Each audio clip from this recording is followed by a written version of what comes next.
Hello there. So in this presentation today, we're going to be talking about a poem called The Enemies by Elizabeth Jennings. Before we get into it, it's worth knowing a little bit of context before we go too further. So Elizabeth Jennings was born in England in 1926. She wrote most of her work in the 1960s and 1970s, at a time when there was a lot of post-World War II fears and tensions. In the US, there was strong anti-communism sentiment and fears about a possible Soviet attack during what was known as the Cold War. And in the UK, many immigrants moved to England after the war, especially from the Indian subcontinent and the Caribbean, which led to racist attitudes and conflict in some areas. And unfortunately, some of those attitudes still exist even today. So the poem, I feel, is just as relevant now as it ever was. Now, before we start analysing the poem, the first question really is, who are the enemies named in the poem's title? So let's read the poem, and as I read, see if you can work it out. The enemies.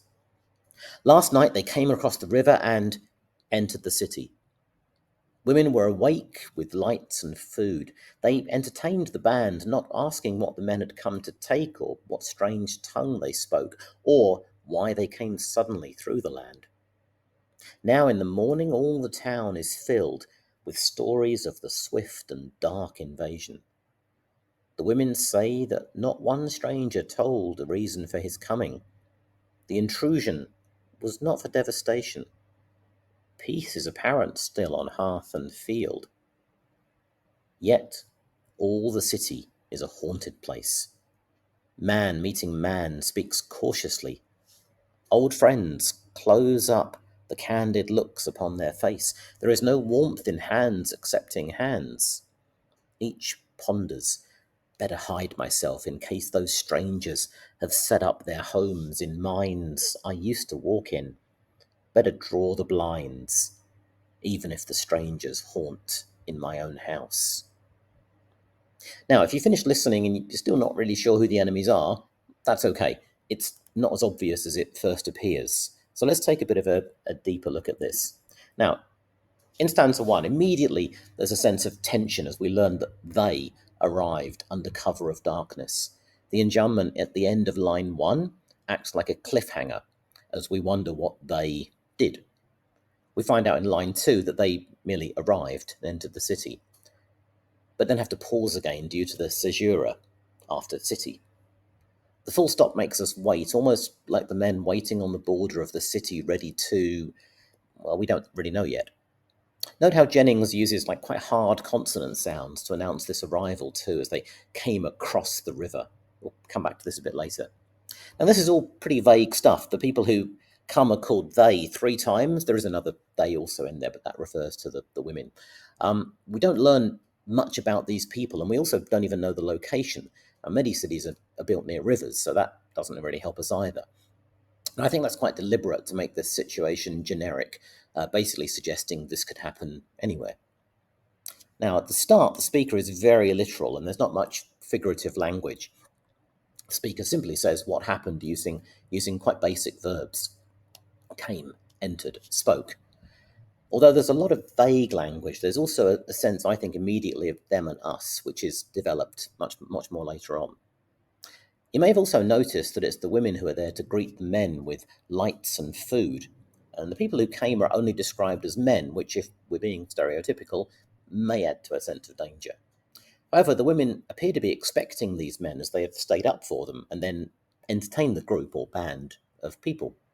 They don't ask about the purpose of this visit, and they're also not asking what the men had come to take. This clearly suggests the men have a purpose, or at least we can infer that the women assume the men are there to take something, as the speaker appears to be one of the locals. The verb take here also makes the men, I think, sound slightly more threatening. The strange tongue is an unusual phrase that just means the men speak a foreign language. And this is the first clue that they are different. And this, of course, makes it harder for the women to communicate with them and discover their purpose. And if you're looking for contrasts, you can see how the local men react quite differently later on in the poem.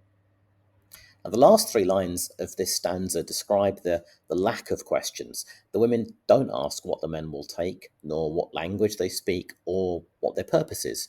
The repeated or at the start of the last two lines here is called anaphora. From this, we get a sense that these are questions the women do want answers to, but are unable or unwilling to ask. And again, this creates a more suspicious and paranoid tone, which is developed more in the next stanza. It's also important to look not only at the meaning of words, but how they sound, especially with this poem. At the start, Jennings uses quite soft sounds. For example, women were awake. But towards the end, there's sibilants or repeated S sounds as their unanswered questions start to raise suspicions. For example, in the line, not asking what strange tongue they spoke.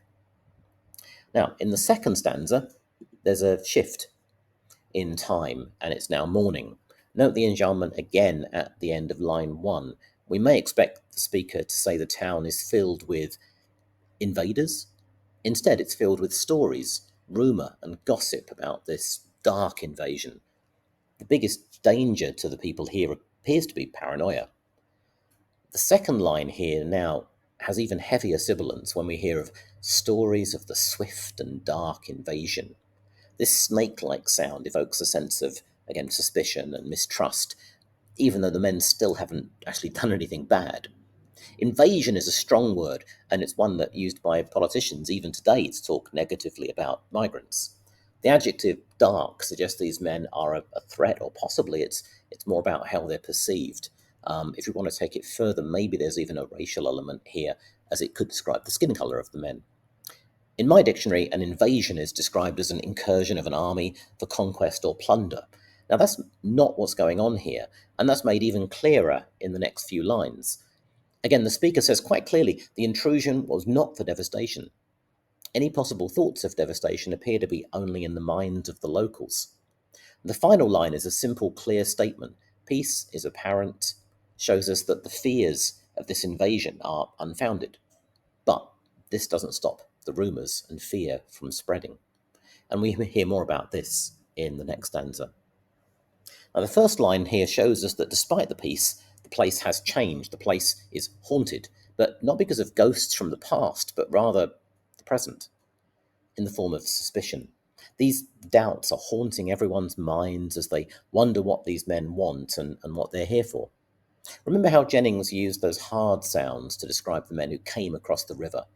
Check out the hard sounds that are now used to describe the locals as they gossip, particularly in the line, old friends close up the candid looks. Now, this may not seem like much, but it shows how the seemingly negative sounds from the start have now been transferred to the locals, and it's their negativity and suspicion that is the real threat to this community. That's the enemy. Man meeting man and hands accepting hands usually evokes a sense of friendship and community. But now when this happens, there's caution and a coldness. And this contrasts strongly with the warm welcome the women gave the men at the start. So what's changed? The visitors haven't done anything bad. The difference really is in the locals' attitude towards the men, but also to each other, as paranoia reigns.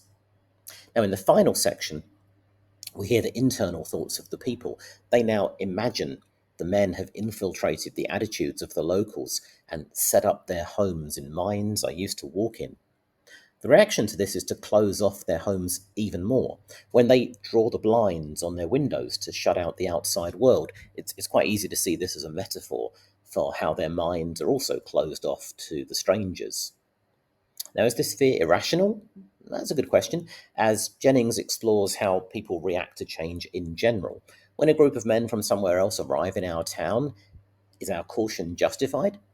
Or is this an example of people having an irrational fear of otherness? Jennings seems to suggest that these suspicious reactions have a counterintuitive effect. What starts as a community that seems to welcome strangers ends with everyone being a stranger to each other. So rather than welcoming the strangers, there's a destructive fear that we may become like them. So our reaction is to become even more insular. Now let's have a quick look at the form and structure of this poem. In terms of form, the poem's divided into 2 stanzas or 6 lines, which is a sestet, and one of 8 called an octave. Now, if you know your poetry, you may have heard of Petrarchan sonnets, which are 6 and 8 lines long. So we've got a similar thing going on here, but Jennings has added a whole extra sestet, making the whole thing 20 rather than 14 lines. The rhythm and meter is mostly iambic. Iambic's the one that's like a heartbeat, da-dum, da-dum, da-dum. And there's 5 stressed parts in each line, so 5 is pentameter. And this gives it a natural sound and makes it easy to flow. That is, until we reach the 5th line. There, Jennings only uses 3 or 4 beats, which throws us off the rhythm as we don't really see this coming. For example, in the last line of stanza 1, listen to the 3 beats here, or why they came suddenly through the land. The rhyme scheme does a similar thing. It's generally A, B, A, B. But then the last 2 lines reverse this with a BA. And even the rhymes aren't full rhymes. You've got friends, hands, case, house. So spotting these things is one thing. The real question with this is, why does Jennings do this? For me, there's a sense of familiarity and comfort to start with. We think we know where it's going. But when something new is introduced, it throws us off. And isn't that what's happening overall in the poem? Life is comfortable and going along predictably, but when something new is introduced, such as the men, we become uncomfortable and mistrusting. So there we go. Thanks for listening. If you found this useful, please like and subscribe.